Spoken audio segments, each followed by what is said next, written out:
So in regards to running this unit, there's not really a lot to know about other than there are preset things inside here. So for the warning light is preset at 1 ppm and it will give a warning light and an alarm. And then obviously a danger alarm at 3 ppm. These are set up inside, hardwired, can't change those. But if you wanted to test any of these relays, then there's a simple way of doing that. And how you do that is obviously the unit's on and it's running. You would press and hold the next and enter button. It shows you it's disabling all the alarms and the relays in here for 15 minutes. And we'll go into program mode. So I'm going to press next. And there's the relay.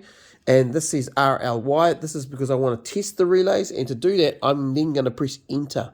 So now I'm in a demo mode. And the object of this is I want to see, are those relays active and working and connected inside the unit. And that's what happens. And then it will cycle through. You'll hear an alarm shortly because it's checking the external siren, which by the way is there's one built into the unit. And then it says going through relay 3, relay 4, and so on to relay 6. And that when it's that there is just the unit comes with a horn, but also inside the unit, if I just open this up, well, it still finishes its cycle. So it just runs through its cycle to relay 6, and then it will finish, and you'll see the 2 zeros.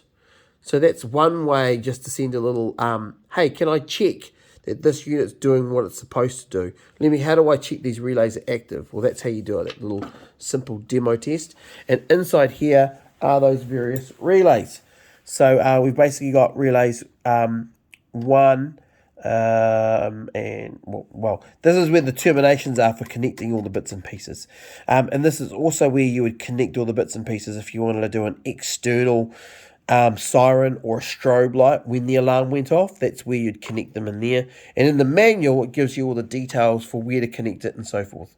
But that's just a very brief overview of how this controller works. Other than that, it sort of does everything else itself in there. So there's very little else to be done. And then here it also will show you a physical representation of what these numbers mean in regards to good or bad for the unit. And obviously this is set up for chlorine, hence the reason, don't know if you can see that in this here, but that's what there. But you can also do sulfuric as well, sulfide, sorry.